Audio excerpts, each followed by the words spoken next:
And when the call for papers came around, one bullet point in particular caught my attention, which was the idea of using approaches and techniques derived from big data in the study of parish churches. And as Peter said, I think these buildings, on the face of it at least, would seem an ideal opportunity for this kind of approach. I always like telling my students that we don't know how many medieval parish churches there were, and our best guess is almost 500 years old.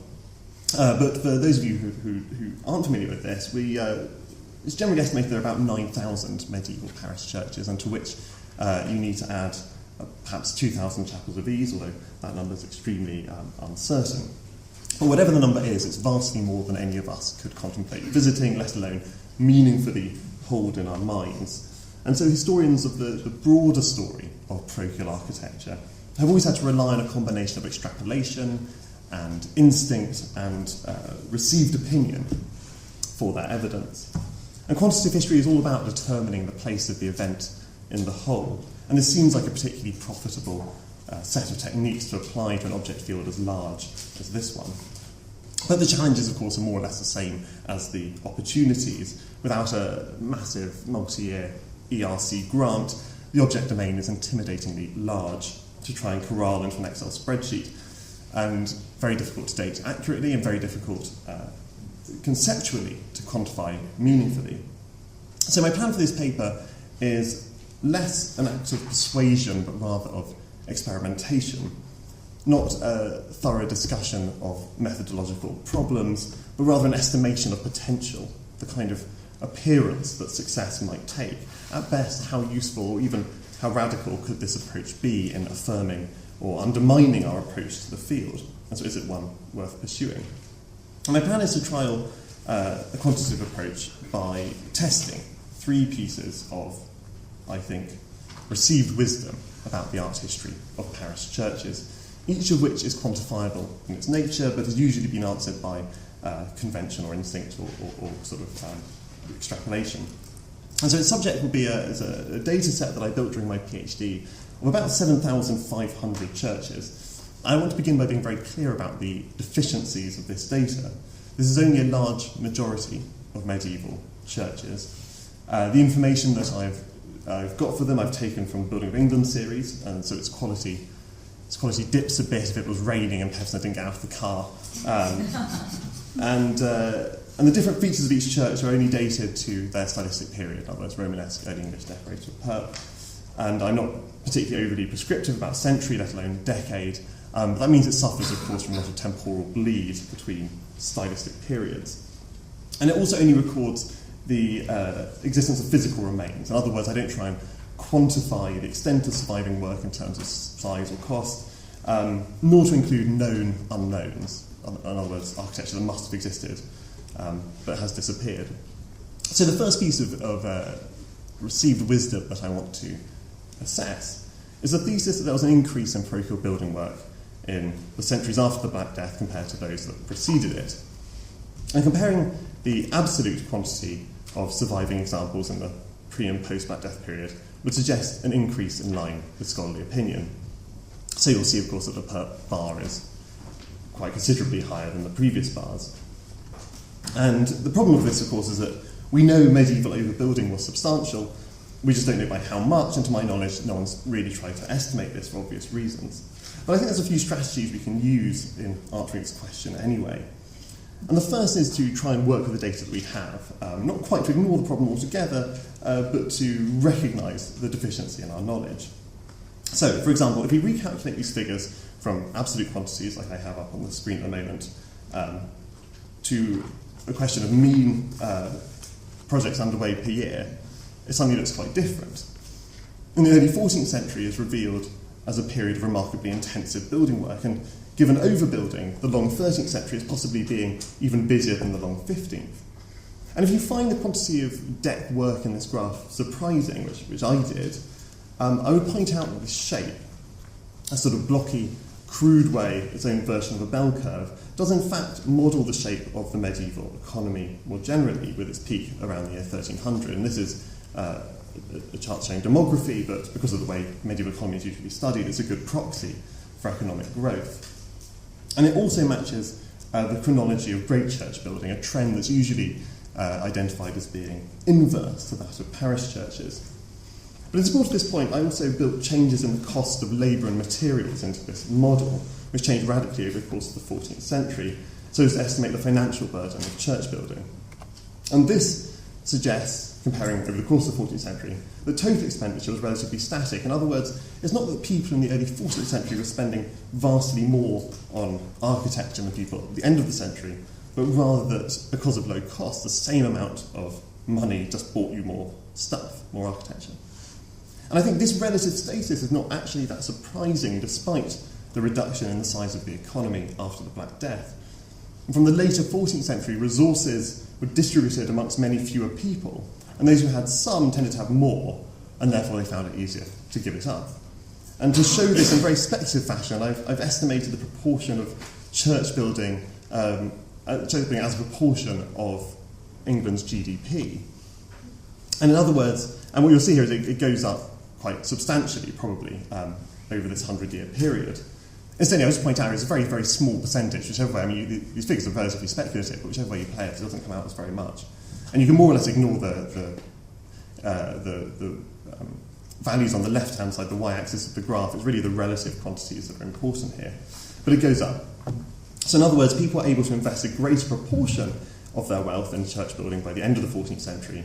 But due to demographic changes, this represents not a considerable change in terms of absolute quantities. But I'm going to be using this slide as a screensaver, by the way. I have nothing to actually say about Brick's work. Sorry to disappoint, but it has lots of different architectural periods in it, so I picked it.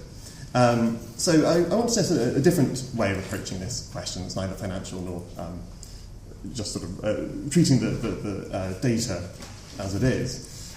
And this brings me on to my second piece of received wisdom, which is the idea that particular counties and places are associated with particular styles. But to explain this, I want to begin with a syllogism, and it goes like this. So, assuming a rate of losses during the Middle Ages is to argue that new work was being replaced by older. Therefore, we should expect that the greatest losses of early work in places with the greatest quantity of later work. Therefore, we should expect to find an inverse correlation between the distribution of building work in earlier and later periods. So these maps show the raw data, each dot is a parish church. And I think it's quite fun just to look. I don't think these maps have been produced before, so it's almost just quite fun in itself to see where the building work is. But to make it a bit more palatable, you can recalculate these as proportions, as relative to the area of each county. But the problem with these maps is that they really tend to just reveal settlement geography. In other words, the Midlands are more densely settled than anywhere else, so they tend to always have the greatest number of church projects throughout this period. And so I recalculated it as a proportion of parishes, which gives you a rather better and more complex idea of rates of church building, as opposed to just of absolute quantities of church building. I hope that makes sense. And I'm going to come back to this shortly, but approaching this claim statistically gives, I think, three interesting conclusions. And the first is that PERP does correlate negatively with earlier styles of architecture, Romanesque and early English. So it supports the idea that there was considerable overbuilding. The second point is that there's really quite strong correlation between stylistic periods. So a county that built heavily in one stylistic period tended to build heavily in the next one too. And I'll return to this shortly, but I think it suggests that the economic foundations of building work were moving quite slowly. And lastly, but most interestingly, I think, is that this negative correlation, although it exists, it's very weak. And I spent some time trying to figure out why there wasn't a stronger negative correlation between earlier and later periods. And the reason is essentially that you have some parishes that build strongly throughout this period, and some counties that build strongly throughout this period, and other counties that barely get started. And I suggest we need a kind of terminology to distinguish this, so we can talk about the difference between not debt counties or PERP counties, but between building counties and then something like maintenance counties. And if we do this, we find a clear dominance of Midland counties in the first list, places like Leicestershire, Cambridgeshire, Nottinghamshire, and northern counties in the second list, Northumberland, Cumberland, Durham, a pattern that I think more or less fits with our experience. But then, separate from these two groups, there are counties that are variables, and these can be divided again. So there's the counties that dropped, that built heavily in the 13th century, and then not again, places like Hampshire, Sussex, Herefordshire, and then others who do the reverse, who don't build seemingly, or at least the evidence that exists of them building it heavily early on, but do later, so places like Cornwall, Devon, Somerset, Norfolk, and Suffolk. And it's also here, of course, that overbuilding might have taken place in the greatest quantities, but I think we can at least ask questions about why Leicestershire, say, should have such large amounts of early and late building work when somewhere like Lancashire doesn't. But there's a second reason for supporting these broader trends that bring me to my final piece of received wisdom, which is the link between wealth and architecture, something I've already mentioned, I guess, a few times. And so far this discussion has been pretty consistent with how we think about the wealth, or more accurately, the distribution of land and taxable goods through this period. So as many of you know, counties in the east and southwest became considerably wealthier at the end of the Middle Ages, and these counties did experience an increase in building work. These are the sort of growing counties. And the Midlands, which were wealthy in the 13th century, continued to build long afterwards, when they were still densely populated and had profitably moved to mixed husbandry. And these are the building counties. And the southeast and north stayed poor, and these are the maintenance counties, or the sort of dropping counties. So the broad contours of this account are pretty consistent with economic change. When counties got richer, they built more, and when they didn't, they didn't. And I want to just show this. Here's a combination of kind of YouTube generation tech and 1960s tech. But the two maps showing, they're doing the exact same thing, but here you can see these are the densely coloured regions are the wealthy ones.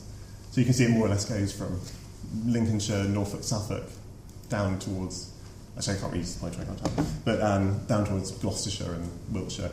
And those are also the areas that build the most heavily in the decorated period. These are from the late subsidies of the 1330s, that's the map on the left.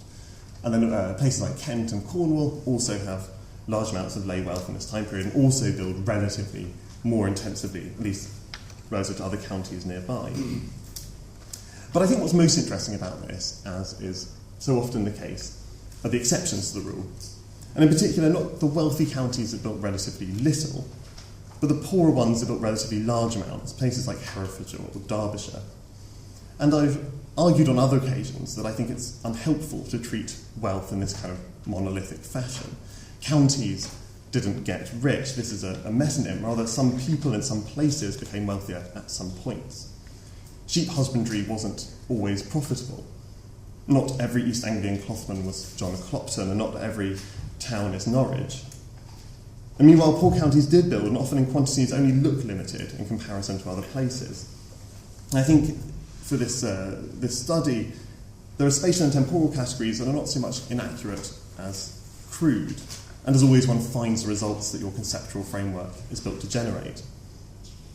So I think the point is that we need to nuance our understanding of money and wealth, and not as some kind of insuperable exogenous force, but rather a flexible resource that's controlled as much by confidence and communality as by trade or inflation. And so my point here is that with saving or debt or delay, there can be more money, and with profligacy or anxiety or hoarding, there can be less money. Architectural historians often think are too willing to accept a kind of powerful economic determinism, at least when it suits them. And this observation brings me to the final points I want to make in the conclusion of this paper. And the renaissance that I think quantitative history is enjoying in many places, certainly at my university, Cambridge, is part, I think, of a reaction to the cultural turn of the 70s and 80s. And the heyday of these so-called scientific approaches to history was earlier, in the 50s and 60s, in the work of the analysts who were trying to penetrate the deep, long-term economic structures of society, and also of American geometricians who amassed great quantities of data to analyse voting habits and demography. I think to go forwards by going backwards is actually entirely reasonable, but it means that critiques of quantitative history, which reached their high point in the 1980s in the works of Lawrence Stone and B. Benson, are often still pertinent. And this critique took many forms, but I would return particularly to the warning of Lawrence Stone that statistics are very good at telling us what, but they're much less good at telling us why. And I would add that quantitative studies like this one aid insofar as they can help us to define our questions with greater precision, or to pull out the rug from conventional or intuitive answers, but they hinder insofar as they collapse the field of inquiry or suffer mission creep and appear to explain rather than describe. So with this paper I would ask, was a building project in a building county or a rich county inevitable or normal or unimaginative or ordinary or conventional and so forth? My point here is not that the answer is necessarily no, but that these questions can't be answered so much as discussed or fleshed out, and a statistical approach risks implying the reverse. All of this was basically said rather better by a godfather of the field, Mark Bloch, and I thought I'd end with a quote from him, which is, "If historians explore the possibilities of simultaneously employing traditional impressionistic methodology and systematic quantitative techniques in attacking the complex problems involved in understanding man's past, they are likely to come closer to their goals and improve both types of methodology to boot." Thank you.